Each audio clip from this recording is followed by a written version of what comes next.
முதலாவதாக இந்த சமுதாயத்துல இளம் பெண்களாக இருக்கக்கூடிய நாம எவ்வளவு பிரச்சனைகளை சந்திக்கிறோம், அதுக்கான தீர்வுகள் என்னென்ன என்பதை பத்தி நாம பேசணும்ல.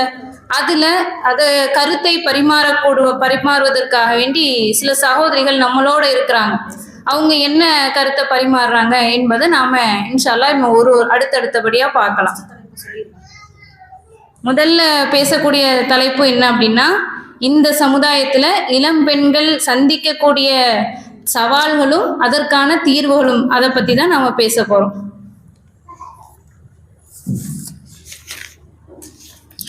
அஸ்ஸலாமு அலைக்கும் வரஹ்மத்துல்லாஹி வரகாத்துஹு.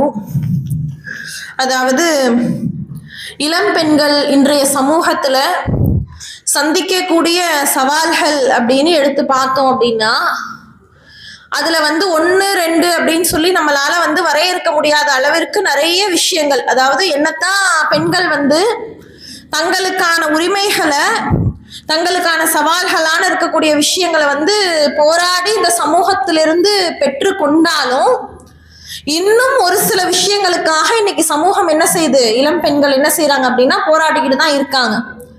அதுல ஒரு விஷயமா நம்ம எதை பார்க்கலாம் அப்படின்னு சொன்னா, அதாவது உரிமை, மறுக்கப்படக்கூடிய உரிமைகள். இன்னைக்கு சமுதாயத்துல ஒரு பெண்ணிற்கு சமூகத்துக்கு போகிறதுக்கு முன்னாடி முதல்ல தன்னுடைய குடும்பத்திலிருந்தே அவளுடைய உரிமையானது மறுக்கப்படுது. எந்த அளவிற்கு அப்படின்னு பார்த்தோம்னா, தன்னுடைய சொந்த குடும்பத்துல ஏதாவது ஒரு விஷயத்திற்காக, கணவனுடைய பொருளாதாரமா இருந்தாலும் சரி, அல்லது குடும்பம் சம்பந்தப்பட்ட குடும்ப ரீதியான விஷயங்களா இருந்தாலும் சரி, ஒரு பெண் ஏதாவது ஆலோசனை எடுத்து சொன்னாங்கன்னா அந்த ஆலோசனை சொல்லக்கூடிய உரிமை கூட அந்த பெண்ணிற்கு இல்லாம இன்னைக்கு சமூகம் என்ன செய்யுது, அதை மறுக்குது. எப்படின்னா, நீ ஒரு பெண் தானே, அதாவது பெண்ணுடைய ஆலோசனையை எப்படி சமூகம் பார்க்குதுன்னா பெண் புத்தி பின் புத்தி அப்படின்லாம் சொல்லுவாங்க. சமூகம் அப்படி பார்க்குது, இஸ்லாம் அப்படி சொல்லல. என்ன அப்படின்னா, ஒரு ஆலோசனை எடுத்து சொல்றாங்கன்னா, உன்னுடைய ஆலோசனையை நாங்க கேட்கணுமா? உன்னால ஆலோசனை மட்டும் தானே சொல்ல முடியும், அதை தாண்டி உன்னால என்ன செஞ்சிட முடியும்? பொருளாதார ரீதியா உன்னால எங்களுக்கு உதவிகள் செய்ய முடியுமா அப்படின்னு சொல்லிட்டோம். இன்னும் ஒரு படி மேல போய் பார்த்தோம்னா, பெண்கள் தங்களுடைய சொந்த பெற்றெடுத்த சிரமங்களுக்கு மத்தியில பெற்றெடுத்த சொந்த பிள்ளை விஷயத்துல கூட ஒரு பெண்ணிற்கு இன்னைக்கு முடிவெடுக்கிறதுக்கு உரிமை இருக்காது. பல குடும்பங்கள்ல பார்க்கலாம். ஒரு கல்லூரி படிப்பாக இருக்கட்டும், ஸ்கூல் படிப்புகளாக இருக்கட்டும், ஏதாவது ஆலோசனை சொன்னா அதெல்லாம் உனக்கு தெரியாது, அதெல்லாம் நாங்க பாத்துக்கிறோம் அப்படின்னு சொல்லி இந்த இடத்திலிருந்து ஒரு பெண்ணுக்கு உரிமை மறுப்பு அப்படிங்கிறது ஆரம்பமாகி எப்படி அது வளருது அப்படின்னா, ஒரு பெண்ணினுடைய இத்தாவுடைய காலகட்டம் எடுத்துக்கலாம். கணவன் மரணிச்சிட்டாங்க அப்படின்னா அந்த பெண்ணுக்கு 4 மாதம் 10 நாட்கள் இத்தாவுடைய காலகட்டம். அப்ப அந்த நேரத்துல அந்த பெண்மணிக்கு தன்னுடைய குடும்பத்திலேயோ அல்லது தாய் வீட்டு சைடோ கணவன் வீட்டு சைடோ போதுமான பொருளாதார சப்போர்ட் இருந்தா பிரச்சனை இல்லை, அவங்க குடும்பத்தை ரன் பண்ணிடுவாங்க, பிள்ளைங்களை பராமரிச்சிருவாங்க. சப்போர்ட் இல்லாத பெண்கள் என்ன செய்ய முடியும்? அவங்க அலுவலுக்கு வேலைகளுக்கு போய் தான் ஆகணும். அப்ப இத்தாவுடைய சட்டம் அப்படின்னு பார்த்தோம்னா என்ன சட்டம்? இஸ்லாமிய அடிப்படையில இத்தாவுடைய சட்டம் அப்படின்னா, ஒரு பெண் இத்தா நேரத்துல திருமண பேச்சுக்கள்ல ஈடுபடக்கூடாது, தேவையில்லாத அலங்காரங்கள் செஞ்சுக்க கூடாது, அதுதான் சட்டம். ஒரு சஹாபிய பெண்மணி அல்லாஹுடைய தூதர் இடத்துல கேட்கிறாங்க, அல்லாஹுடைய தூதரே, என்னுடைய கணவர் என்ன செஞ்சுட்டாரு, மரணம் அடைஞ்சிட்டாரு. அப்ப என்னுடைய குடும்பத்தை நான் தான் வழி நடத்தக்கூடிய இடத்துல இருக்கிறேன், என் பிள்ளைங்களுக்கு நான் உணவு அளிக்கணும், வாழ்வாதாரம் இருக்கு, நான் வேலைக்கு போலாமா? ஒரு பேரிச்சம்பழங்களை கலெக்ட் பண்ணி அதை விற்கக்கூடிய அந்த நிலையில அந்த பெண்மணி இருக்கிறாங்க. வேலைக்கு போலாமான்னு சொல்லி கேட்கும்போது ரசூலுல்லாஹ் என்ன சொல்றாங்க, தாராளமா நீங்க போகலாம், நீங்க போயிட்டு அதன் மூலமா அதை தர்மம் செஞ்சாலும் உங்களுக்கு அந்த நன்மை கிடைக்கும்னு அல்லாஹுடைய தூதர் சொல்றாங்க. ஆனா இன்னைக்கு அதை சமூகம் ஒத்துக்குமா? ஒரு பெண்மணி தன்னுடைய குடும்ப சூழ்நிலைக்காக வேலைக்கு போனாங்கன்னா என்னெல்லாம் பேசுவாங்க. என்ன, கணவன் இறந்து போய் 1 மாசம் தான் ஆகுது, அதுக்குள்ள இவளுக்கு இது தேவையா? சரியான காசாசை பிடிச்சவ, என்ன அதுக்குள்ள வெளியில கிளம்பிட்டா பாரு. இப்படியெல்லாம் ஏச்சு பேச்சுக்களை இன்னைக்கு பெண்கள் என்ன செய்ய வேண்டி இருக்கு? இந்த சமூகத்துல தங்களுக்கு மார்க்கம் கொடுத்த அந்த உரிமையை கூட சுதந்திரமா செயல்படுத்த முடியாம இந்த சமூகத்துல பெண்கள் விஷயங்களுக்கெல்லாம் அடிமைப்படுத்தப்படக்கூடியதை நம்ம பார்க்கிறோம். அடுத்தது என்ன அப்படின்னா, நிறைய பெண்களுடைய புலம்பலாகவே இது இருக்கலாம். ஒரு பெண் வந்து தன்னுடைய கணவன் வீட்டுக்கு பொறுப்பாளின்னு ரசூலுல்லாஹ் சொல்றாங்க. அப்ப அந்த ஒரு வார்த்தையை வச்சுக்கிட்டு பெண்களுடைய உரிமை எப்படி பறிக்கப்படுது? உன்னுடைய தாய் வீட்டுக்கு நீ எந்த விதமான சேவைகளும் செய்யக்கூடாது, நீ மட்டும்தான் இருக்கியா உன் குடும்பத்துல, உனக்கு தங்கை தம்பிலாம் இல்லையா, அவங்க பாத்துக்க மாட்டாங்களா? அப்ப இந்த மாதிரி இடங்கள்ல எல்லாம் பார்த்தா இன்னைக்கு சமூகத்துல ஒரு பெண்ணினுடைய அந்த உரிமை அப்படிங்கிறது பறிக்கப்படக்கூடிய ஒரு நிலையை வந்து நம்மளால பார்க்க முடியுது. இன்ஷா அல்லாஹ் இதை தொடர்ந்து அடுத்தடுத்த கருத்துக்கள் வந்து இந்த தலைப்பின் கீழே பரிமாறப்படும்.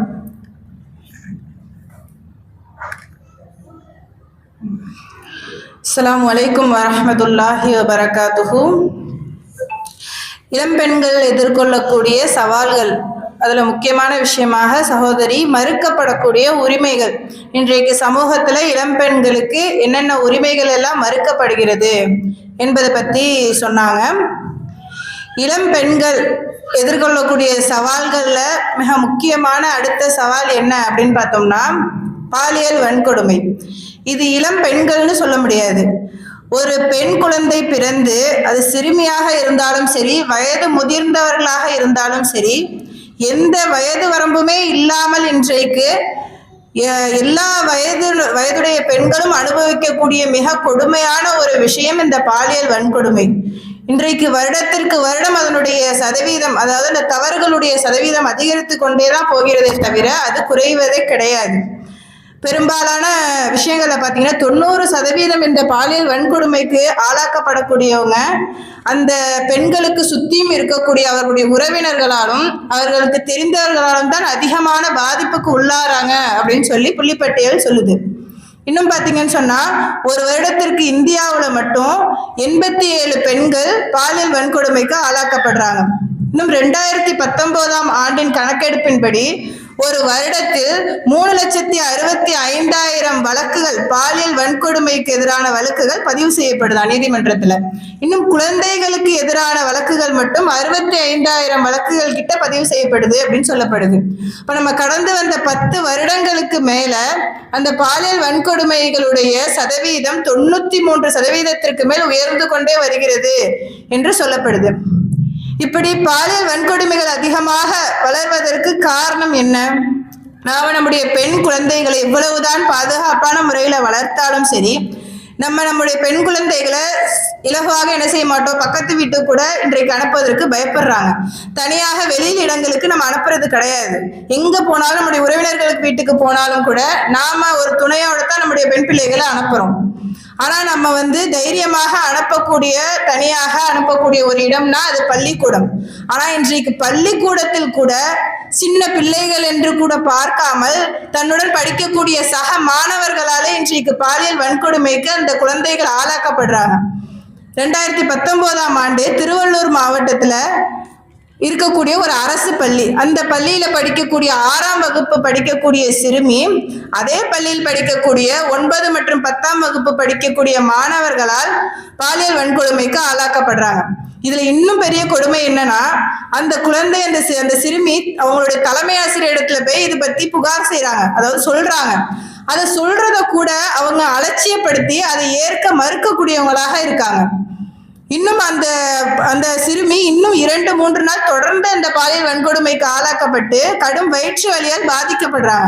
அதற்கு பிறகுதான் அவங்களுடைய பெற்றோரை வரவழைத்து, அப்ப கூட அந்த தலைமை ஆசிரியர் அவங்க பெற்றோரிடத்துல சொல்லக்கூடிய காரணம் என்ன அப்படின்னு சொல்லி பார்த்தீங்கன்னா, உங்களுடைய பிள்ளைக்கு மனநிலை சரியில்லை, மனநிலை பாதிக்கப்பட்டதுனால உங்க பிள்ளை இப்படி ஏதோ தப்பான விஷயங்கள் எல்லாம் சொல்றாங்க அப்படின்னு சொல்லி போய் மனநல மருத்துவர் இடத்துல போய் காமிக்க சொல்றாங்க. அவங்க அந்த பெற்றோர்கள், படிப்பறிவு இல்லாத பெற்றோர்கள் என்ன செய்யறாங்க, தன்னுடைய பிள்ளைக்கு தான் ஏதோ பாதிப்பு ஏற்பட்டுருச்சு போலன்னு நினைச்சு மருத்துவமனைக்கு அழைச்சிட்டு போய் அந்த பிள்ளையை பரிசோதனை செய்யறாங்க. அப்ப குழந்தைகள் நல மருத்துவர் அந்த பிள்ளையை பரிசோதனை செஞ்சு பார்த்துட்டு தான் சொல்றாங்க, இந்த குழந்தை, இந்த சிறுமி பாலியல் வன்கொடுமையால் ஆளாக்கப்பட்டிருக்காங்க அப்படிங்கிற விஷயம் தெரிய வருது. அப்ப கூட இந்த படிக்கக்கூடிய சிறு பிள்ளைகளா அந்த மாணவர்கள் 9வது 10வது படிக்கக்கூடிய மாணவர்கள் தான். அவங்க மேல எந்த அளவுக்கும் எந்தவித நடவடிக்கையுமே எடுக்கல. இன்னும் பார்த்தீங்கன்னு சொன்னா இளம் பெண்கள், இன்றைக்கு பெண்கள் வேலை பார்க்கக்கூடிய படிக்கக்கூடிய இடங்களிலும் சரி, வேலை பார்க்கக்கூடிய இடங்களிலும் சரி, எந்த இடத்திலையுமே அவர்களுக்கு பாதுகாப்பு என்பது கிடைப்பது கிடையாது. 2023ஆம் ஆண்டுல பார்த்தீங்கன்னு சொன்னா கொல்கத்தாவில் நடந்த ஒரு சம்பவம். ஒரு இளம் பெண் பயிற்சி மருத்துவமனையில் பயிற்சி மருத்துவராக இருக்காங்க, வேலை பார்த்துட்டு இருக்காங்க.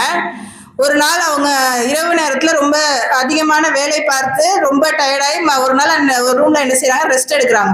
மறுநாள் அந்த மருத்துவமனையிலிருந்து அந்த பெண் வெறும் சடலமாகத்தான் மீட்கப்படுறாங்க. அங்கே பணிபுரியக்கூடிய சக மருத்துவர்களாலே கூட்டு பாலியல் வன்கொடுமை செய்யப்பட்டு கொலை செய்யப்படுறாங்க. இது எவ்வளவு பெரிய விஷயமாக இருக்கு. வேலை செய்யக்கூடிய இடங்கள்ல கூட தன்னோடு வேலை செய்யக்கூடியவர்கள் உடன் கூட அந்த பெண்களுக்கு இன்றைக்கு பாதுகாப்பு கிடைப்பது கிடையாது. இதற்கு முக்கிய காரணம் என்ன அப்படின்னு சொல்லி பார்த்தோம்னா, நம்முடைய நாட்டுல இந்த பாலியல் வன்கொடுமைக்கு எதிரான சட்டங்கள் கடுமையாக இல்லை. இஸ்லாம் வழங்கக்கூடிய விபச்சாரத்திற்குரிய தண்டனை, திருமணமானவர்களாக இருந்தால் கல்லெறிந்து கொலை செய்யக்கூடிய தண்டனை, மரண தண்டனை கொடுக்க சொல்றாங்க. திருமணம் ஆகாதவர்களாக இருந்தால் அவர்களுக்கு 100 கசையடி கொடுக்க சொல்றாங்க. இப்படி கடுமையான தண்டனைகள் இருந்தால் எந்த ஒரு மனிதர்களும் இந்த பாலியல் வன்கொடுமை என்ற தப்பின் பக்கமே போக மாட்டாங்க. இப்ப நம்முடைய நாட்டில் அதிகரிப்பதற்கு காரணமே என்னன்னு பாத்தீங்கன்னா, நம்முடைய இஸ்லாமிய மார்க்கத்தின் அந்த குற்றவியல் தண்டனை இல்லாததனால்தான் அதிக காரணமாக இருக்கு. இதுக்கு அடுத்த விஷயங்கள் என்ன அப்படிங்கிறத சகோதரி சொல்லுவாங்க. அஸ்ஸலாமு அலைக்கும் வரஹ்மத்துல்லாஹி வபரகாத்துஹு. இப்போ 2 சகோதரிகளுமே சொன்னாங்க, ஒரு சமுதாயத்தில் இளம் பெண்கள் எந்த அளவுக்கு சில சவால்களை சந்திக்கிறாங்கன்னு சுருக்கி ரத்தின சுருக்கமாக சொன்னாங்க. இதோட முடிஞ்சிருச்சா? இன்னும் எத்தனை இருக்கு தெரியுமா? அதில் நான் என்ன சவாலாக நான் என்ன நினைக்கிறேன் அப்படின்னு சொன்னால், அவங்க சொல்கிறதும் சவால் தான். அதை விட கூடுதலாக இன்னொரு விஷயம் என்ன அப்படின்னா, ஒரு பெண் மறுமணம் செய்யும் போது அவங்க அனுபவிக்கக்கூடிய சவால்கள் இருக்கு தெரியுமா, சந்திக்கக்கூடிய சவால்கள் அது கொஞ்சம் நஞ்சம் கிடையாது. இப்போ ஒரு பெண் இன்னைக்கு ஒரு திருமணம் முடிச்சு அதன் பிறகு கணவன் இறந்தாலோ, தலாக் விட்டாலோ, இல்லை ஹுலா விட்டு கணவரை பிரிந்தாலோ 2வது திருமணம் தேவைப்படும். பெற்றோர்கள் ஆமதிப்பாங்க, அதே மாதிரி சமூகமும் கூட ஆதரிக்கும். யாருடைய திருமணத்தை தெரியுமா? திருமணமான 2 மாதமோ 3 மாதமோ 6 மாதமோ இல்லை மிஞ்சி மிஞ்சி போனா 1 வருஷமோ 2 வருஷமோ என்ன வாழ்க்கை வாழ்ந்துட்டாங்க, 1 வருஷம் 2 வருஷம் வாழ்றதுலாம் ஒரு வாழ்க்கையா, இன்னொரு திருமணம் செஞ்சு வைப்போம் அப்படின்னுவாங்க. இல்லையா? குழந்தை பிறந்து எத்தனை வருடம் வாழ்ந்தாலும் சரி, ஒரு குழந்தை 2 வயது குழந்தையோ இல்லை பிறந்து 2 மாசமோ 3 மாசமோ கை குழந்தையா இருக்கும் பார்த்தீங்களா, அப்ப கணவர் இழந்துட்டா சிறு பிள்ளையா இருக்குது, அந்த பிள்ளைக்கு தந்தைன்னு கூட யாருன்னு தெரியாது. இந்த பருவத்துல ஒரு பெண் தனியா எப்படி வாழ்வாங்க? அப்ப நாம மறுமணம் செஞ்சு வைக்கலாம் அப்படின்ற ஒரு கருத்துக்கு வருவாங்க. இதை எல்லாருமே ஆமோதிப்பாங்க. ஆனா எப்ப சவாலா மாறும் அப்படின்னு சொன்னா, ஒரு பெண்மணி கணவனை இழக்கும் போது அவளுடைய குழந்தை, அந்த பெண்ணுடைய குழந்தை ஒரு 10 வயதோ 12 வயதோ பருவ வயதை அடையக்கூடிய பருவம்னு வரும் பார்த்தீங்களா, அந்த ஸ்டேஜில் ஒரு பெண் மறுமணத்தை நாடிட்டா அப்படின்னு சொன்னா என்ன வரும்? சமூகம் பார்வை எப்படி பார்க்கும் தெரியுமா? எதுக்கு உனக்கு திருமணம்? பிள்ளை வயசுக்கு வந்துட்டாங்க, இதுக்கப்புறம் உங்களுக்கு திருமணம் தேவையா? இதுக்கப்புறம் உனக்கு ஆண் துணை தேவையா? பிள்ளை காலேஜ் படிக்க போகுது, இன்னும் 4-5 வருஷத்துல பிள்ளைக்கு திருமணம் பார்க்கணும், மணமகன் பார்க்கணும், மணமகள் பார்க்கணும், திருமணத்தை முடிக்கணும், மாமியார் என்ற அந்தஸ்துல நீ போயிடுவே, இதுக்கு பிறகும் ஒரு திருமணம் அவசியமா என்று சமூகம் கொச்சையான வார்த்தைகளை போட்டு கூட பேசுறத நம்ம கேட்கிறோம். இப்ப இதையும் தாண்டி ஒரு பெண் திருமணம் முடிச்சிட்டான்னா அந்த பிள்ளைங்களுடைய திருமண வாழ்க்கை கேள்விக்குறியாயிரும். என்ன சொல்லுவாங்க? ஒண்ணு சகுனத்தை அடிப்படையா வச்சு சொல்லுவாங்க, இந்த பொண்ணு வீட்டிலேருந்து நம்ம திருமணம் முடிச்சோன்னு வச்சுக்கோங்களேன், நம்ம பையன் இறந்து போயிடுவாப்ல, சீக்கிரமே மரணத்தை தழுவிடுவாங்க. இல்லையா, இதே மாதிரி இவங்கள மாதிரியே தாயை போல இருக்கும், ஒருவேளை நம்ம பிள்ளை இறந்துட்டான்னா அடுத்த உடனே இன்னொரு திருமணத்தை நாடி போவாங்க. அவங்களுடைய எண்ணம் எல்லாம் இல்லற வாழ்க்கையை நோக்கி மட்டும்தான் இருக்கும் என்பதை மையப்படுத்தியே பெண்களை கொச்சப்படுத்தக்கூடிய செயல்களை பார்க்குறோம். இதை இஸ்லாம் சொல்லவே இல்லை. ஒரு பெண் தனியா இருக்கிறாங்கன்னு சொன்ன ஆரம்பத்திலே ஒரு சகோதரி சொன்னாங்கல்ல, இதா இருக்கக்கூடிய காலகட்டத்துல கணவன் இல்லை என்று சொன்னால் தன்னுடைய பிள்ளைகளுக்கு பொருளீட்டணும். எப்படி ஈட்டுவாங்க? அப்போ மறுமணம் ஒண்ணு செய்யலைன்னா அந்த பொருளீட்டல் தேவைப்படுது. மறுமணம் செய்து விட்டால் அந்த ஒரு பிரச்சனை தீரும் இல்லை. இஸ்லாம் ஒரு சட்டத்தை சொல்லுதுன்னா அதற்கு பல காரணம் இருக்கும், பின்பக்கமா பல விஷயங்கள் இருக்கும். இஸ்லாம் எப்பவுமே நல்ல ஒரு தீர்வைத்தான் சொல்லும். அந்த பெண் விபச்சாரத்தின் பக்கம் போக தேவையில்லை. ஏன்னா சமூகத்தினுடைய அந்த ஏச்சு பேச்சுக்களுக்கு பயந்து மறைமுகமான ஒரு வாழ்க்கையை வாழ தேவையில்லை. என்னது, எல்லாருடைய மனிதர்களுக்கும் உணர்வுகளும் ஆசைகளும் இருக்கத்தான் செய்யும். அது மார்க்கம் தவறுன்னு சொல்லவே இல்லை. அதை ஹலாலான முறையில திருமணத்தை தேடி போகணும், இதைத்தான் மார்க்கம் சொல்லுதே ஒழிய இதை எதிர்த்து இது என்னமோ பாரதூரமான காரியம் என்பது போல ஒரு பெண்களை வஞ்சப்படுத்தி பேசக்கூடிய அந்த சவால் என்பது ரொம்ப மோசமான ஒரு நிலையை தான் இன்னைக்கு ஒவ்வொரு பெண்களும் சந்திக்கிறாங்க. அப்ப இந்த நிலைய இன்னைக்கு நபிகள் நாயகம் ஸல்லல்லாஹு அலைஹி வஸல்லம் காலகட்டத்துல எத்தனையோ சஹாபிய பெண்கள் கணவன் இறந்ததற்கு பிறகு மறுமணம் செய்திருக்கிறாங்க. ஏன் அல்லாஹ்வின் தூதர் அத்தனை திருமணம் செய்தாங்க. 2 பெண்கள் மட்டும்தான் சிறிய வயது பெண்கள். மற்ற எல்லா பெண்களுமே ஏற்கனவே திருமணம் முடித்து அவர்களுடைய பிள்ளைகள் பெரிய வயதில் இருந்தாலும் அந்த பிள்ளைகளோடு இணைத்து நபிகள் நாயகம் ஸல்லல்லாஹு அலைஹி வஸல்லம் அவர்கள் மறுமணம் செய்து கொண்டாங்க. அப்போ ஒரு பெண்ணினுடைய மறுமணத்தை இஸ்லாம் தடுக்கல, இஸ்லாம் கொடுக்குது. அதை இந்த சமூகம் தவறாக பார்க்கக்கூடிய சூழல் இருக்கு. இஸ்லாம் அனுமதிக்க தான் செய்யுது, ஆனால் நாங்க அனுமதிக்க மாட்டோம் என்று ஒரு தொல்லைகளை கொடுக்கக்கூடிய சூழல் இருக்கு. நபிகள் நாயகம் ஸல்லல்லாஹு அலைஹி வஸல்லம் அவர்கள் ஒரு மனைவியை திருமணம் முடிக்கிறாங்க. அவங்களுடைய மாமி மகள் அவங்க ஏற்கனவே ஒரு சஹாபியை திருமணம் முடித்து அது மனமுறிவுக்கு ஏற்பட்டு நபிகள் நாயகம் ஸல்லல்லாஹு அலைஹி வஸல்லம் அவர்கள் இறைவனின் அனுமதியோடு திருமணம் முடிக்கிறாங்க. இப்படி எல்லா செயல்களையும் நம்ம பார்க்கும்போது அதை நாம ஆமோதிக்கலாம். இந்த சவால்களை தாண்டி செல்லக்கூடிய ஒரு வாய்ப்பை என்ன செய்யணும், பெண்களுக்கு நாம கொடுக்கணும். மஅக்கல் இப்னு யஸார் என்ற சஹாபி கூட தன்னுடைய சகோதரி மனமுறிவு ஏற்பட்ட போது பெண் கேட்டு போறாங்க. அப்போ அவங்க திருமணம் செய்ய விரும்பல. என்னுடைய சகோதரிக்கு நான் திருமணம் முடித்து வைக்க மாட்டேன்றாங்க. அதை மறுத்து திருமணம் செய்து வைக்கும்படி இஸ்லாம் கட்டளையிடுது. இதே மாதிரிதான் இன்றைய காலகட்டத்துல ஒரு பெண் தனிமை இருக்கிறான்னா அது மிகப்பெரிய ஒரு சவால் தான். அதை எதிர்த்து மறுமணத்தை நாடி செல்வதுதான் இஸ்லாம் சொல்லக்கூடிய ஆரோக்கியமான ஒரு தீர்வு என்பதை நாம நினைவில் கொள்ளணும். இன்னும் சில கருத்துக்களை சகோதரி சொல்லுவாங்க.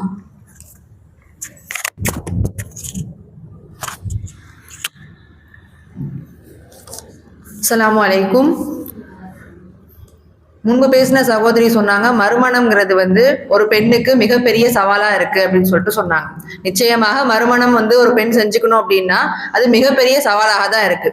ஆனா முதல் திருமணமே ஒரு நல்ல மாப்பிள்ளைக்கு பண்ணி வைக்கணும் அப்படின்னா அதுவே ரொம்ப பெரிய சவாலாக தான் இருக்கு. காரணம் என்ன அப்படின்னா வரதட்சணை எதிர்பார்க்கறது. ஒரு பெற்றோராக இருக்கிறவங்க, ஒரு பெண் பிள்ளையை பெற்ற பெற்றோராக இருக்கிறவங்க என்ன பண்ணுவாங்கன்னா நல்ல குடும்பத்துல கட்டி கொடுக்கணும், நல்ல படிச்ச மாப்பிள்ளைக்கு கட்டி கொடுக்கணும் தான் எதிர்பார்ப்பாங்க. ஆனா நல்ல படிச்ச மாப்பிள்ளை, வசதி வாய்ப்பான மாப்பிள்ளையாக இருந்தாங்க அப்படின்னா அவங்க வரதட்சணை நிறைய எதிர்பார்க்கக்கூடியவங்களாக இருக்கிறாங்க. இந்த வரதட்சணை அப்படிங்கிற அந்த வழக்கம் எப்ப ஆரம்பமாச்சு அப்படின்னு பார்த்தா 17வது நூற்றாண்டு 18வது நூற்றாண்டு. அப்போதைக்கு ஆண்கள் மட்டும்தான் செல்வம் தீட்டினாங்க, ஆண்கள் மட்டும்தான் கல்வி படிப்பு படிச்சாங்க. பெண்கள் வீட்டிலேயே முடக்கப்பட்டாங்க. இப்ப வீட்டிலேயே முடங்கி கிடக்கிற இந்த பெண்களுக்கு மாப்பிள்ளை பார்க்கணும் அப்படின்னா அந்த மாப்பிள்ளையை நல்ல மாப்பிள்ளையா பாக்குறாங்கன்னா அந்த நல்ல மாப்பிள்ளைக்கு 1008 பெண்கள் வரிசையில நிற்பாங்க. இந்த 1008 பெண்கள் வரிசையில நிக்கிறப்ப இந்த நல்ல தேர்ந்த மாப்பிள்ளை என்ன சொல்லுவார் அப்படின்னா, எனக்கு இவ்வளவு செல்வத்தை யார் தராளோ, எனக்கு இவ்வளவு மதிப்புள்ள பொருட்களை யார் தராளோ, எனக்கு இவ்வளவு தங்க நகைகளை யார் தராளோ அவங்களதான் நான் திருமணம் முடிச்சுப்பேன். என் வீட்டுக்கு எனக்கு சேவை செய்ய, என் குடும்பத்துக்கு சேவை செய்ய ஒரு தகுதி வேணும், அந்த தகுதி உள்ள பெண்ணை தான் நான் தேர்வு முடிப்பேன், மனம் முடிச்சுப்பேன் அப்படின்னு சொல்லிட்டு அந்த மணமகன் சொல்லுவார். அந்த வழக்கம் தான் இன்றளவுக்குமே நம்ம ஊர்ல நடந்துகிட்டு இருக்கு. நம்ம ஊர்லயே இப்ப நம்ம எடுத்துக்கிட்டோம் அப்படின்னா நம்ம பிள்ளைக்கே ஒரு பொண்ணு பாக்குறோம் அப்படின்னா இந்த பொண்ணுக்கு நிறம், உயரம், முடி அளவு எல்லாம் பிடிச்சிருந்துச்சுன்னு வச்சுக்கோங்களேன். போய் நம்ம அடுத்து என்ன கேட்போம்னா நீங்க எவ்வளவு பவுன் போடுறீங்க அப்படின்னு சொல்லிட்டு மாப்பிள்ளை வீட்டார்கள் பெண் வீட்டார்கிட்ட கேட்பாங்க. என்ன கேட்கறாங்க இந்த இடத்துலன்னா நீங்க எவ்வளவு வரதட்சணை தருவீங்க அப்படின்னு தான் கேட்கறாங்க. இன்னும் சொல்லுவாங்க நாங்க குறைஞ்சபட்சம் 30 பவுனாச்சும் எதிர்பார்க்கிறோம் அப்படின்னு சொல்லுவாங்க. நான் என்னுடைய பிள்ளைய கஷ்டப்பட்டு படிக்க வச்சு பெரிய ஆள் ஆக்கியிருக்கேன், அதனால நான் குறைஞ்சபட்சம் 30 பவுனாச்சும் எதிர்பார்க்கிறேன் அப்படின்னு சொல்லிட்டு சொல்லுவாங்க. இந்த தங்க நகைகளை கேட்கறாங்களே இது மட்டும்தான் வரதட்சணையா அப்படின்னு பார்த்தா கிடையாது. இன்னும் சொல்லுவாங்க அந்த மாப்பிள்ளை வீட்டார்கள், நான் பத்திரிகை கொடுக்குறப்ப முக்கியமான ஆட்களுக்கு அன்பளிப்பு கொடுத்து தான் நான் பத்திரிகை கொடுப்பேன், அதனால எனக்கு நீ 100 டப்பாக்களை நீங்க சில்வர் டப்பாக்களை வாங்கி கொடுக்கணும் அப்படின்னு சொல்லிட்டு பெண் வீட்டார்கிட்ட கொடுப்பாங்க. இதுவும் வரதட்சணை தான். இன்னும் திருமணத்துக்கு முன்னாடி பரிசு விழாக்களை செய்யணும் அப்படின்னு சொல்லிட்டு பெண் வீட்டார்கிட்ட சொல்லுவாங்க. அந்த விழாக்களை பெண் வீட்டார் தான் நடத்தி வைக்கிறோம். அந்த விருது செலவும் சரி, எல்லா செலவும் சரி பெண் வீட்டார் தான் நடத்தி வைக்கிறோம். இதுவும் வரதட்சணை தான். இன்னும் சொல்லுவாங்க, இன்னும் கேட்பாங்க வீட்டுக்கு சோஃபா, கட்டில், மேஜை, டைனிங் டேபிள், ஏசி, ஃப்ரிட்ஜ், ஏன் இன்னும் சில ஊர்கள்ல வீடே வாங்கி கொடுக்கணும் பெண் வீட்டார்கள். இது எல்லாமே வரதட்சணை தான். இதுல முடிஞ்சிருச்சா அப்படின்னு பார்த்தா கிடையாது. திருமணத்திற்கு பிறகு மாப்பிள்ளை வெளிநாடு போயிட்டு வந்துட்டாரா, அவரை பார்க்க வரத்துக்கு 1000 வகையான பலகாரங்களை சுட்டு எடுத்துட்டு வரணும். இதுவும் வரதட்சணை தான். இப்போ அந்த பெண் வந்து கருவுற்று இருக்காங்க, அவங்களுக்கு மருத்துவமனைக்கு அழைச்சிட்டு போயிட்டு வரணும், அந்த மருத்துவமனை செலவு எல்லாம் பார்க்குறாங்க, அந்த பெண் வீட்டார் தான் பார்த்தாகணும்னு சொல்லுவாங்க. இதுவும் வரதட்சணை தான். இந்த பெண்ணு பிறகு பேரனோ பேத்தியோ பெற்று எடுத்தாங்க அப்படின்னா அந்த பேரனுக்கோ பேத்திக்கோ இந்த பெண் வீட்டார் தங்க நகைகள்லாம் செஞ்சு போடணும்னு எதிர்பார்ப்பாங்க. இதுவும் வரதட்சணை தான். ஆக ஒரு பெண்ணை பெத்துட்டாங்க அப்படின்னா கடைசி வரைக்குமே பெற்றோர்கள் செலவு பண்ணிக்கிட்டே இருக்கணும் அப்படிங்கிற அந்த ஏக்கம் இருக்கிறதுனால என்ன பண்றாங்கன்னா பெற்றோர்கள் பெண் பிள்ளையை பிறக்கிறதே வெறுக்கிறாங்க. பெண் பிள்ளை வெறுக்க காரணமே என்ன அப்படின்னா அந்த வரதட்சணை தான். அல்லாஹ் வந்து குர்ஆன்ல சொல்றான், பெண் பிள்ளை உங்களுக்கு பிறந்திருக்கு நற்செய்தி கூறப்பட்டால் அவனுடைய முகம் கருத்து போயிடுது அப்படின்னு சொல்லிட்டு அல்லாஹ் குர்ஆன்ல சொல்றான். இன்னும் வந்து அந்த அரபியர்கள் என்ன பண்ணாங்க, இஸ்லாத்துக்கு முன்னாடி என்ன பண்ணாங்க அப்படின்னா இந்த வரதட்சணையினால பெண் பிள்ளைகளை வெறுத்து உயிரோடையே புதைச்சாங்களாம். அல்லாஹ் குர்ஆன்ல கேட்கிறான், உயிரோடு புதைக்கப்பட்ட பெண்கள் எதற்காக புதைக்கப்பட்டார்கள் என்று சொல்லி மறுமையில விசாரிக்கப்படுவாங்க அப்படின்னு சொல்லிட்டு சொல்றான். இப்ப மறுமையில விசாரிக்கப்படுறப்ப இந்த வரதட்சணை தான் காரணமாக நிற்கும். வரதட்சணை வாங்கியவர்களும் சரி, வரதட்சணை கொடுத்தவர்களும் சரி, இந்த வரதட்சணை தப்புன்னு தட்டி கேட்காம அதுக்கு போய் ஆதரிச்சு அந்த விழாக்கள் நின்றவங்களும் சரி, எல்லாருமே தான் அந்த குற்றவாளியாக, அந்த பெண் இறந்ததற்கு அவங்க தான் குற்றவாளியாக போய் எல்லாரும் முடி நிற்பாங்க அப்படிங்கிறதுல நம்ம தெளிவாக இருக்கணும். இது மட்டும்தான் வரதட்சணை வந்து பெண்களுக்கு பாதிக்குதா, செலவு தான் போகுதா அப்படின்னு பார்த்தா அதோட நிக்கல. எவ்வளவோ பெற்றோர்கள் வந்து வட்டியின் பக்கம் போறாங்க, எங்களுக்கு அந்த அளவுக்கு கொடுக்க வந்து காசு இல்லைன்னு சொல்லிட்டு வட்டியின் பக்கம் போறாங்க. எவ்வளவோ பெற்றோர்கள் கையேந்தி வீடு வீடாக போறாங்க, கொமர் காரியம் ஏதாச்சும் உதவி பண்ணுங்கன்னு சொல்லிட்டு வீடு வீடாக போறாங்க. இதோட முடியல, திருமணமாகி வரதட்சணை கொடுத்து திருமணமாகி கல்யாணம் பண்ணி போயிட்டாங்கன்னாலும் அந்த வீட்டுக்கு போயிட்டுமே நிறைய விஷயங்கள் கேட்பாங்க, அதை அவங்க வீட்டுல கேளுன்னு சொல்லிட்டு கேட்டுக்கிட்டே இருப்பாங்க. இந்த தொல்லை தாங்க முடியாமல் எவ்வளவோ பேர் வந்து கொலையும் செஞ்சிருக்கிறாங்க, நம்ம கேள்விப்பட்டிருப்போம். நெருப்பால கூட எரிச்சு கூட கொலை பண்ணியிருக்காங்க அப்படிங்கிறத நம்ம பார்த்துக்கிட்டு தான் இருக்கிறோம். இந்த அளவுக்கு வந்து ஒரு கொடூரமாக இந்த வரதட்சணை வந்து நம்மளோட சமுதாயத்திலே இருந்துகிட்டு இருக்கு. தேசிய ஆவண காப்பகம் NCRB அப்படிங்கிற ஒரு குறிப்பு சொல்றாங்க, 2023 மட்டும் 6157 பெண்கள் வந்து வரதட்சணை கொடுமையால கொல்லப்பட்டிருக்காங்களாம் அப்படின்னு சொல்லிட்டு சொல்றாங்க. அதாவது மாதத்திற்கு 513 பெண்கள் வந்து இறந்து போயிருக்காங்க வரதட்சணை கொடுமையால அப்படின்னு சொல்லிட்டு இந்தியாவில் சொல்லப்படுது. இந்த அளவுக்கு வரதட்சணை வந்து நம்மளுடைய பெண்களுக்கு சவாலாக இருக்கு. ஆனா அல்லாஹ் குர்ஆன்ல சொல்றான், ஒரு ஆண்மகனை பார்த்து சொல்றான், நீங்க ஒரு பெண்ணை திருமணம் முடிச்சுக்கிறீங்க அப்படின்னா அவளுக்கு நீங்க மகர் என்னும் மனக்கொடையே கொடுங்க அப்படின்னு சொல்லிட்டு சொல்றான். இன்னும் சொல்லையில அவள் வந்து ஒரு பொற்குவியலே கேட்டாலும் அந்த பொற்குவியலை கூட நீங்க கொடுக்கணும், அதுல இருந்து நீங்க திரும்ப எதுவும் கேட்க கூடாது அப்படின்னு சொல்லிட்டு அல்லாஹ் வந்து ஆண்மகனுக்கு வந்து சொல்லி காட்டுறான். இந்த மகருங்கிற உரிமையே பெண்ணுக்கு இருக்கு அப்படிங்கிறதே வந்து மக்களுக்கு தெரியாது. அந்த உரிமையே வந்து பெண்கள்ட்ட இருந்து நிறைய பேர் பறிக்க தான் செய்யறாங்க. ஏன்னா மார்க் அறிவு இல்லை, மகருங்கிற ஒரு உரிமை இருக்கு அப்படிங்கிற அந்த மார்க் அறிவே வந்து மக்கள் கிட்ட கிடையவே கிடையாது.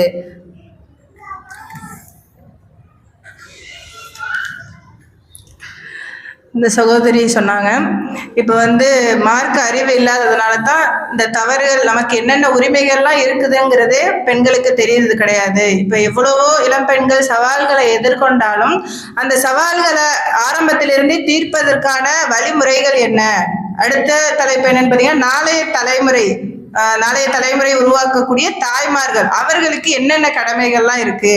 சிறு வயதிலிருந்தே நம்முடைய பிள்ளைகளை வளர்க்கும் பொழுது நாம் எடுக்கக்கூடிய ஒவ்வொரு முயற்சிகளும் தான் அந்த பிள்ளை பெரியவளாக வளர்ந்த பிறகு அவர்கள் எதிர்கொள்ளக்கூடிய எல்லா சவால்களுக்கும் தீர்வாக பாதுகாப்பாகவும் அவங்க துணிச்சலோடு எதிர்கொள்ளக்கூடிய ஒரு சக்தியை அவங்களுக்கு கொடுக்கும். இப்ப அதுல முக்கியமான ஒரு விஷயம் கொடுக்கக்கூடிய அந்த சிறு வயதிலிருந்தே நம்முடைய பிள்ளைகளுக்கு கொடுக்கக்கூடிய ஒரு விஷயம் என்னன்னா மார்க்க கல்விதான். இன்றைக்கு நம்முடைய தாய்மார்களாக இருந்தாலும் சரி, பெற்றோர்கள் இருவருமே ஒரு பிள்ளைகளுக்கு சிறு வயதிலிருந்தே என்ன செய்யறாங்கன்னு பாத்தீங்கன்னா உலக கல்விக்கு கொடுக்கக்கூடிய முக்கியத்துவத்தை மார்க்க கல்விக்கு கொடுக்கறது கிடையாது. ஒரு பிள்ளை பிறந்ததுல இருந்தே அந்த குழந்தைய எந்த ஸ்கூல்ல சேர்க்கலாம், எப்படிப்பட்ட ஸ்கூல்ல நம்ம சேர்த்தா நம்முடைய குழந்தையோட எதிர்காலம் நல்லா இருக்கும், எந்த ஸ்கூல்ல சேர்த்தா நம்முடைய பிள்ளை சரளமாக இங்கிலீஷ் பேசும், இப்படி நம்முடைய பிள்ளைகளுடைய உலகத்தில் அவர்கள் பெறக்கூடிய ஆதாயத்தை நோக்கமாக கொண்டு அவர்கள் எப்படியெல்லாம் எந்த கல்லூரியில் எந்த பள்ளியில் படித்தால் அவருடைய எதிர்காலம் நல்லா இருக்கும் அப்படின்னு நம்ம தேடி தேடி போய் சேர்க்கிறோமோ அந்த அளவிற்கு இந்த மார்க்க கல்வியை நம்ம கொடுக்கறது கிடையாது. வெறுமனே மார்க்க கல்வினா என்ன நினைச்சிட்டு இருக்கோம், நம்ம 3 வயதுல நம்முடைய பிள்ளைகளை ஸ்கூலுக்கு போய் சேர்க்கிறோம்ல, அது போல 3 வயது ஆனதோட நம்முடைய பிள்ளைகளை ஸ்கூலுக்கு சேர்த்த பிறகு நம்முடைய பிள்ளை மக்தப் மதரசால போய் சேர்த்துடணும். அவர்கள் அலிஃப் பா தா என்ன செய்வாங்க, கற்றுக்கிட்டு குரானை ஓத கத்துக்குவாங்க. அப்படி குரானை தொடங்கி ஒரு தடவை குரானை ஓதி முடிச்சிட்டாலே நம்முடைய பிள்ளைக்கு மார்க்க முழுமை பெற்றுடுச்சு. அந்த குரானை கூட திரும்ப ஓத வைக்கிற அளவுக்கு கூட என்ன கிடையாது, ஆர்வம் செலுத்துறது கிடையாது. இன்னும் பெண் பிள்ளைகளுக்கு பிள்ளைகளுக்கு கூட நம்ம தினசரி டெய்லி குரானை வீட்டுல ஓத சொல்லுவோம். ஆனா ஆண் பிள்ளைகளுக்கு ஒரு தடவை அவங்க குரானை ஓதி முடிச்சுட்டா போதும். எவ்வளவு ஆண் பிள்ளைகளை குரானை ஓதி மறந்துருக்காங்க தெரியுமா? மறந்த பிறகு அவர்கள் அதை திருப்பி படிக்க எடுத்து பார்க்கணும். குரானை ஓதி மறக்கிறது எவ்வளவு பெரிய பாவம். அந்த குரானை ஓதி மறந்த பிறகு அதில் கூட அவங்க கவனம் செலுத்துறது கிடையாது. அப்ப வெறுமனே குரானை ஓத கத்துக்கிறது மார்க்க கல்வியான்னு பார்த்தா கிடையாது. அது வெறும் அரபு மொழி தான். ஆனா நமக்கு மார்க்க கல்வினா என்ன அப்படின்னு பாத்தீங்கன்னா, அல்லாஹ் என்றால் யார், சிறு வயதுல இருந்தே அல்லாஹ்னா யாரு, அவனுடைய ஆற்றல் என்ன, அவனுடைய தன்மை என்ன, அவன் எப்படிப்பட்டவன், எப்படிப்பட்ட படைப்பாளன், நம்மளை எவ்வளவு அழகா படைச்சிருக்கான், நம்மளை எப்படி பாதுகாக்கிறான், இப்படி எல்லா விஷயங்களையும் அந்த பிள்ளைகளுக்கு கற்றுக் கொடுக்கிறது தான் மார்க்க கல்வி. சிறு வயதுல இருந்தே நம்ம ஒரு சின்ன பிள்ளைங்க தப்பு செஞ்சுட்டா நம்ம உடனே என்ன செய்வோம், நம்ம அம்மா அந்த பிள்ளைய தட்டி கேட்கறாங்கன்னு சொன்னா அத்தாட்ட சொல்லுவேன் அப்படின்னு சொல்லி அத்தாவை காட்டி பயன்படுத்துவாங்க. இல்ல நம்முடைய யாருக்கெல்லாம் அந்த பிள்ளை பயப்படுமோ அந்த பிள்ளைய அவங்கள காட்டி என்ன செய்வாங்க, நீ தப்பு செஞ்சா அவங்கள்ட்ட சொல்லிடுவேன் அப்படின்னு சொல்லி பயன்படுத்துவாங்க. ஆனா நம்ம என்னைக்காவது நம்ம தப்பு செஞ்சா அல்லாஹ் நம்மளை பார்த்துட்டு இருக்கான், இந்த தப்பே செஞ்சா அல்லாஹ் நம்மளை தண்டிப்பா, ஒரு பொய் சொன்னா பொய் சொல்லக்கூடாது, பொய்ங்கிறது ஒரு பெரும் பாவம், இந்த பாவத்தை செஞ்சா அல்லாஹ் என்ன செய்வான், மறுமையில நம்ம கேள்வி கேட்பா அப்படின்னு சொல்லி எந்த சிறு பிள்ளைக்காக சொல்லியிருப்போமா? ஏன்னா சின்ன பிள்ளை தானே, இப்ப எதுக்கு அந்த பிள்ளைக்கு நம்ம இதெல்லாம் சொல்லி கொடுக்கணும்? சின்ன வயசுல இருந்து சொல்லக்கூடிய அந்த அறிவு மட்டும்தான் அந்த பெரிய பிள்ளையானதுல அந்த பிள்ளையுடைய மனசுல ஆழமாக பதிஞ்சிருக்கும். அப்ப சிறு வயதுல நம்ம சாதாரணமா விட்டுட்டு பெரிய பிள்ளையா வளர்ந்த பிறகு இப்ப நீங்க தப்பு செய்யும் போது தட்டி கேட்டு அல்லாஹ் நம்மளை பார்த்துட்டு இருக்கா, அல்லாஹ் நம்மளை தண்டிப்பா அப்படின்னு சொன்னா அந்த பிள்ளைகளுடைய மனசுல கண்டிப்பாக ஏறாது.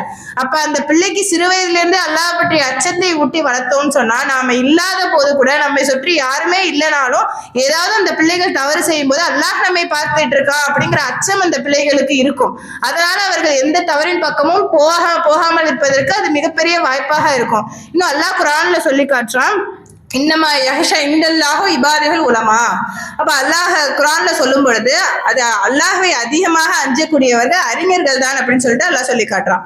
அப்போ அறிஞர்கள் தான் அல்லாஹ்வை அதிகமாக அஞ்சுவார்கள்னா அல்லாஹ்வை பற்றிய அறிவு இருக்கு பாத்தீங்களா, அவர்கள் தான் அறிஞர்கள். அறிஞர்கள் தான் இன்னைக்கு நம்ம சொல்லக்கூடிய அறிவு மேதைகளோ இல்ல படிச்சு பட்டம் டபுள் டிகிரி வாங்கினவங்க தான் அறிஞர்கள் அப்படிங்கிறது கிடையாது. அல்லாஹுடைய பார்வையில் அறிஞர்கள்னா யாருன்னா, அல்லாஹ்வை பற்றிய அச்சம் யாருடைய உள்ளத்தில் அதிகமாக இருக்கிறதோ அவர்கள் தான் அறிஞர்கள். உண்மையான அறிஞர்களால் மட்டும்தான் அல்லாஹ்வை பயப்பட முடியும் என்று அல்லாஹ் சொல்லி காட்டுகின்றான். அப்ப அல்லாஹுடைய அச்சத்தை அந்த குழந்தைக்கு ஊட்டி வளர்க்கும் போதுதான் அந்த குழந்தைகள் உண்மையிலே அல்லாஹ் அறிஞர்களாக வளருவாங்க. நம்ம உலக கல்வியை கொடுக்க கூடாதுன்னு சொல்ல வரல, மார்க்க கல்வியோட சேர்ந்த உலக கல்வி மட்டும்தான் அந்த குழந்தைக்கு இன்மையிலும் பலனளிக்கும், மறுமையிலும் அதற்குரிய பலனை பெற்றுத்தரும். ஆனால் அந்த கல்வியை கொடுக்கக்கூடிய இடத்துல இருக்கக்கூடிய பெற்றோர்களிடத்துல இன்னைக்கு என்ன செய்யறது கிடையாது, மார்க்க கல்வி இருக்கிறது இல்ல. நம்ம வெறுமனே பிள்ளைகளுக்கு சொல்லுங்க, பிள்ளைங்களுக்கு சொல்லிக் கொடுங்க மார்க்க கல்வின்னு சொன்னா முதல்ல அந்த பெற்றோர்களுக்கு மார்க்க கல்வி இருக்கணுமே, அப்பதானே அவங்க தன்னுடைய பிள்ளைகளுக்கு சொல்லிக் கொடுப்பாங்க.